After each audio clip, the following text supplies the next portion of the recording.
Hi everyone, you may be wondering, why is my bed so messy? Well, that's none of your business. Today I will be showing you my comic book haul from Christmas Day and early January. Let's begin with All New Wolverine number 28. This book is the first official naming of, well, little Gabby Kinney, Laura's little clone sister. And we finally get her name Honey Badger. So this is a really cute issue. If I were you, I think it's still in stores. Go ahead. It's really nice. There's a really cute panel inside where it shows everything Wolverine, like all the classic Wolverine covers, except this time it has the words Honey Badger on it, and it has Gabby on the cover, and it's so cute. Anyway, All New Wolverine is slowly becoming like a Wolverine family comic, but I really like how Laura Kinney is being written. She's pretty much one of the good legacy characters in Marvel, besides Kamala Khan as Miss Marvel. The other stuff I got for Christmas, it was really a Christmas Day miracle because, long story short, I had been looking for these True Believers copies, but I wasn't able to find it in Comic Odyssey, and luckily Phil Bars got it right on time for Christmas. Here is the True Believers Avengers celebrating Jack Kirby's 100th birthday, where Captain America lives again, and there you can see Ant-Man as Giant Man and the Wasp, with Iron Man, Thor, and of course the recently defrosted Captain America, along with also in this sensational issue, Namor the Submariner. Pretty cool guy. Next up, All New Wolverine number 1. I really like Laurie Kinney. She's honestly one of the few legacy characters that I like in Marvel. Not the biggest fan of Amadeus Cho, but I love a different Greg Pak product that you will see in a little bit.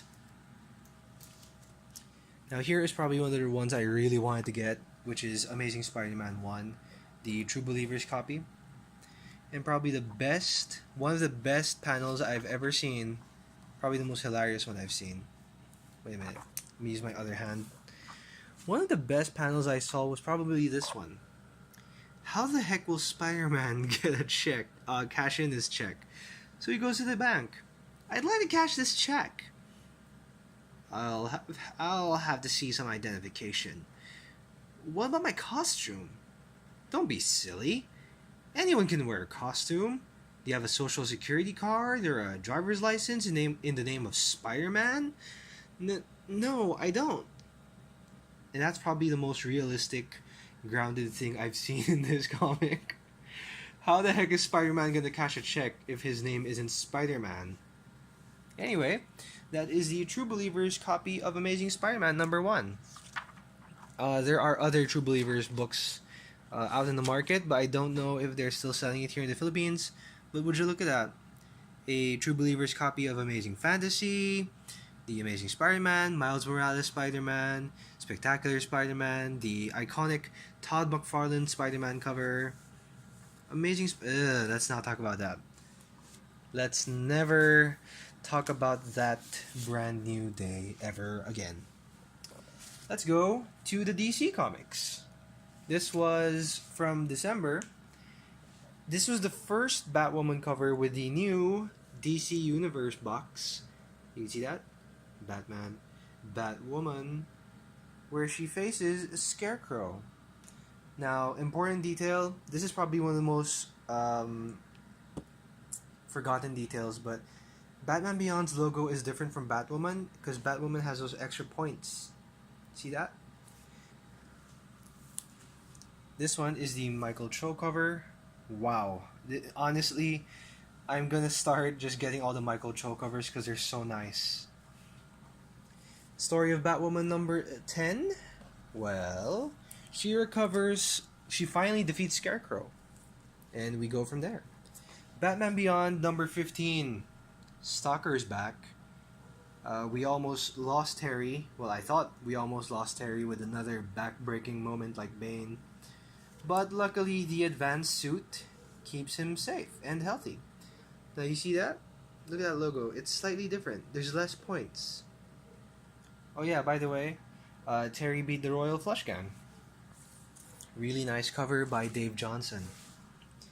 This is the Justice League Day cover from November, or sort of December. It was a bit weird because Fully Book just announced it one day. It was kind of random, so none of the shops had time to prepare. Anyway, it's pretty cool. Look at that. The 5 members of the Justice League. Man, it's such a shame that movie was so bad. I mean, the Deathstroke part was really nice, I have to admit. I can't say anything bad about that. It's like the video game came to life. Raven and Supergirl. I think I got this November, so we might have to skip this. It's a Raven and Supergirl team-up book. It's a really interesting book. Anyway, we can skip that. Oh, going back. This is Brave and the Bold. It's pretty much DC's super team-up book, like how Marvel has a 2-in-1. I really want to see this back because they're already bringing it back with Batman and Wonder Woman for 6 issues. I really hope they start doing other pairings to see what happens. I mean, come on. Connor Kent and John Kent, Superboys. Come on. Come on. The brothers, man. You gotta get the brothers together. And finally, the Boom Studios comics.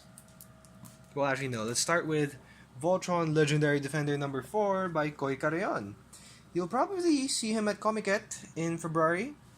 And yeah, look at that detail, man. It's really nice. I'd love to get this signed by him. It's really cool. Honestly, I have no idea what the story is in Voltron 4. I don't care. I just bought it for the cover. Because, man, look at that. Supporting Filipino artists. Here is Fence number 2. Yeah, it's getting closer to Yuri on Ice levels of, you know, gay love and all. But we'll see what happens. I heard issue 3 has more lovey-dovey stuff. Anyway, story of Fence number 2 is tryouts. They are trying out for the school, and Nicholas has to fight for the scholarship against Seiji. Here is Mech Cadet Yu number 5. Now, don't be shocked by the cover, but this isn't what happens in the book. What happens in the book is a bit less fighting, more just slice of life, I guess, for a day in the life of the Mech Cadets. They end up being janitors to do cleanup, and that's what they do for most of the story. But stay till the end, because that twist at the end is just, it's really good.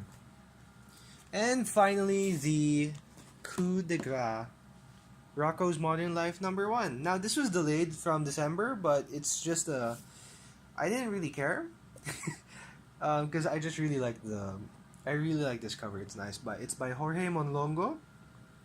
Look at that. It's a very wild 90s Nicktoon vibe. This is probably the only regular cover I will be getting because, of course, comics are expensive, and the other other covers I will be getting will most likely be the Miguel Mercado copy. Speaking of Miguel Mercado, there is the Heifer copy somewhere here. Let me just find it. That's Snot Girl. Oh, here's a blank cover. Oh, here it is. A beautiful Miguel Mercado piece of work. Oh shit. Wow, these things are slippery. Anyway, here it is. Hi, Rocco. Oh, hey, Rocco. That was a hoot. I can't do a good Heifer impression. Anyway, but look at that. It's so fancy. I'm, like, honestly, the only one I didn't like was the Rocco one. But,